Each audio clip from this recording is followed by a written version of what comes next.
Bonjour, nous sommes à quelques minutes, en tout cas, du procès du ministre Kone Katina. Vous ici au Ghana, dans quel état d'esprit cette affaire vous a mis? Je crois que les premiers moments d'émotion sont passés. La Côte d'Ivoire est dans un combat. Depuis que nous sommes en exil, nous sommes plus qu'aguerris à ce genre de situation. Nous avons la foi. Nous savons que le ministre Kone Katina a été arrêté dans des conditions lugubres. Et les raisons pour lesquelles aussi les poursuivis pour nous, nous pensons que ce sont des raisons qui ne sont pas suffisantes pour qu'il soit extradé. Donc nous partons à ce procès avec beaucoup de conviction que le ministre Kone Katina sera libre pour continuer le combat. Beaucoup racontent que réussir à extrader le ministre Kone Katina donnera aussi libre, enfin, ouvrirez la voie à d'autres extraditions. Vous craignez cela? Mais c'est clair que si le porte-parole du président Laurent Gbagbo est déporté en Côte d'Ivoire à la mort chez Ouattara, c'est clair que beaucoup d'autres vont suivre. Donc c'est pourquoi nous prenons ce procès comme le procès à nous tous. C'est nous tous notre jugement qui est là et nous savons que le Ghana, avec le peu que nous avons déjà vu, est un pays de droit. Et si le droit est dit, c'est clair que le ministre Katina sera libéré. Depuis 9 h, le procès de Kone Katina va commencer. Qu'est-ce qui se passe-t-il actuellement?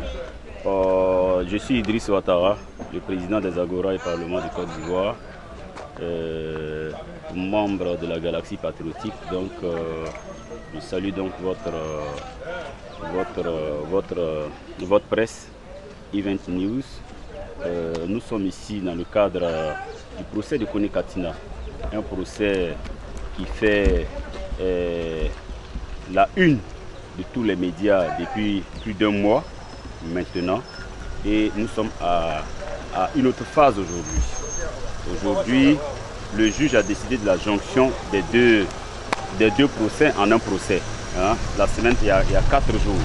Aujourd'hui, ce que nous attendons, c'est que Kone Katina soit mis en liberté purement et simplement. Voilà. Parce que ce dossier a trop traîné inutilement. Le procès s'est politisé. Et aujourd'hui, le dossier est vide. Quand un dossier est vide, il faut avoir le courage et la responsabilité de prendre les décisions qui s'imposent.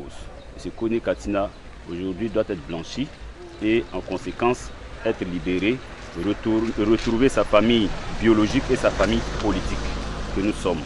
Parce que fondamentalement, on reproche à Katina 2 choses. 1. Katina a commis des crimes économiques. Puis 2. Katina a tué des gens à Abidjan. Bon. Les crimes économiques, pour les crimes économiques, ils sont jusqu'à présent. Moi, je suis le seul à avoir été par toutes les étapes du procès. Jusqu'aujourd'hui, ils n'ont pas réussi à prouver, à apporter les preuves du fait que Katina a braqué, a volé de l'argent. Vous voyez, on attend les preuves depuis plusieurs semaines. Ils disent qu'ils ont les preuves qu'ils n'arrivent pas à traduire. Il aurait mis la main sur les avoirs de l'État de Côte d'Ivoire. Oui, à raison de 300 milliards. 300 milliards plus 60 milliards à la SGB, ça va être 360 milliards. Mais la Côte d'Ivoire a fait des élections. Gbagbo Laurent a été élu. Son élection a été dûment reconnue par l'instance qui valide les élections, qui est le Conseil constitutionnel. Ce conseil, après ça, donc, à juste titre, il a nommé son gouvernement. Et Katina est le ministre du budget. Lui, il devait trouver les ressources pour payer les fonctionnaires. Il n'a fait que faire son travail. L'argent qui était à la BCAO, c'est l'argent de la Côte d'Ivoire, ce n'est pas l'argent de quelqu'un d'autre. Non, c'est l'argent de la Côte d'Ivoire, il a pu payer les fonctionnaires. Novembre, décembre, janvier, février, mars, avril.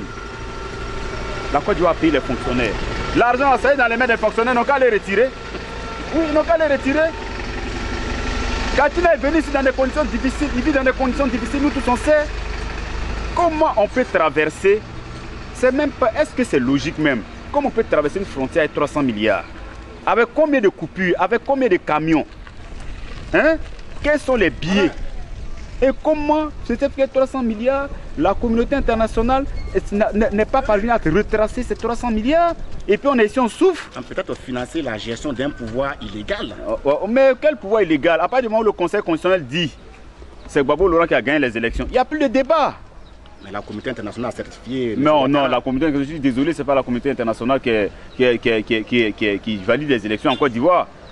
Vous voyez, Donc tout ce qui a été fait par Katina a été fait, je veux dire, dans la légalité. On lui en veut parce que Ouattara voulait simplement que Gbagbo Laurent s'effondre parce que du fait qu'on ne puisse pas payer les fonctionnaires. Mais il voit que pendant des mois, les Ivoiriens ont résisté avec Gbagbo Laurent parce que les fonctionnaires étaient payés. Donc qui a été le moteur?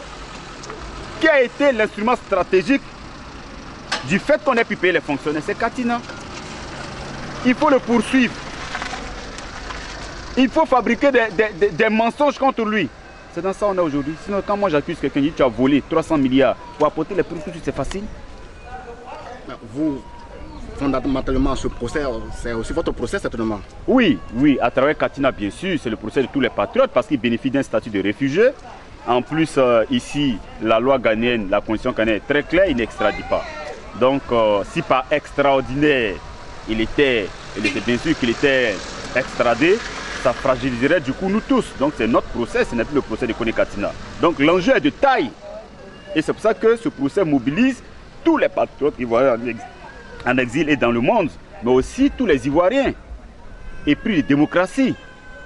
Donc, deuxième chose qu'on lui reproche, le meurtre de 2 personnes. C'est aujourd'hui, là, après 1 an et demi, qu'on se rend compte que Katina a tué 2 personnes en Côte d'Ivoire. Mais quand même, c'est ridicule. Et ce n'est pas sérieux. Ce n'est pas bien, ce n'est pas sérieux. Un pouvoir ne peut pas tomber aussi bas. Vous avez fait 2 tentatives d'enlèvement qui ont échoué. Parce que vous savez très bien que les autorités ici respectent rigoureusement leurs lois. Le droit ici est vénéré, est dit. Donc si vous voulez passer par le droit et par les autorités officielles, vous ne pouvez pas avoir Katina. Donc vous tentez par des manœuvres mafieuses de kidnapper Kone Katina. Une première fois à l'aéroport, ça n'a pas marché. Une deuxième fois quand elle est sortie à la DST, ça n'a pas non plus marché. On saisit à nouveau la justice. Vous voyez, c'est trop... ce qui se passe, c'est purement politicien. Vous voyez, c'est purement politicien. Le fond du problème que Ouattara ne veut pas dire, c'est parce que Kone Katina est du Nord. Sur le plan du rattrapage ethnique, moi je suis du Nord aussi, je m'appelle Idriss Ouattara. Sur le plan du rattrapage ethnique, pour lui, tous ceux qui sont du Nord doivent automatiquement, systématiquement soutenir son régime et se mettre à sa disposition et pour obtenir des promotions. C'est cette philosophie-là, c'est ce programme de gouvernement que Alassane Dramane Ouattara est en train de propager pour les nordistes.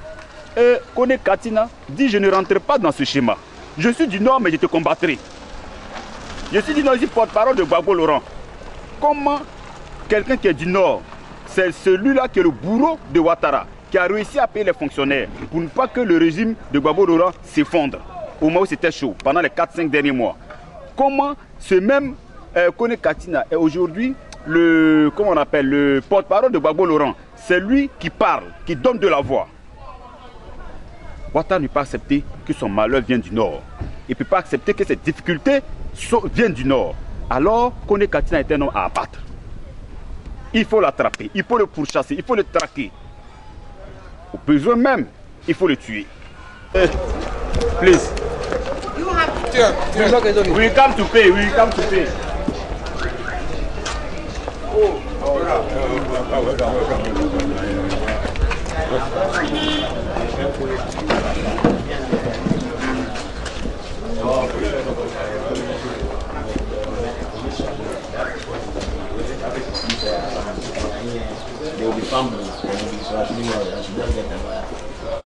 Attendu au tribunal communal d'Ossou pour 9 h, le ministre y est arrivé aux environs de 11h55.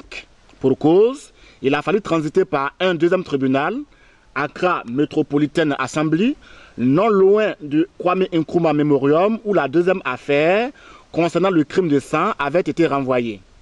Alors que les 2 juges, celui de la première affaire concernant le crime économique, jugé au tribunal d'Ossou, et celui de la seconde affaire, jugé à Accra Metropolitan Assembly, s'étaient accordé la date d'aujourd'hui pour trancher si oui ou non les 2 affaires devraient être conjointes. La procureure de la deuxième affaire, qui a demandé l'extradition du ministre Kone Katina et qui serait opposée à la jonction des 2 affaires, n'a pu se présenter au tribunal afin de motiver et défendre ses allégations. Un exercice que même son substitut qui a fait le déplacement n'a pu maîtriser, alléguant même qu'il n'était pas informé de l'existence d'une première affaire. C'est donc agacé par cette attitude que le juge exigera de lui qu'il fasse venir sa patronne pour demain matin. Une perte de temps, alors que le juge du tribunal d'Ossou attendait M. Courtenay Kantina vers 9 h. Mais là encore, le débat de la jonction des deux affaires a refait surface. Après 1h10 d'attente et seulement 10 minutes d'échange entre le juge et les deux avocats des deux parties, l'audience a été purement et simplement suspendue et renvoyée à demain matin, comme cela avait été décidé par le premier juge. Hein? On ne fait pas ça comme ça pour l'instant. Demain. Vous êtes confiant? Oui, on est confiant, mais demain. Enfin, c'est par le vœu de la victoire que le ministre Courtenay Kantina a quitté les quelques Ivoiriens venus le soutenir. La suite est donc à voir sur votre télévision en ligne, ivernewstv.tv. C'est ça. Non, il est là. Non, il dit pas.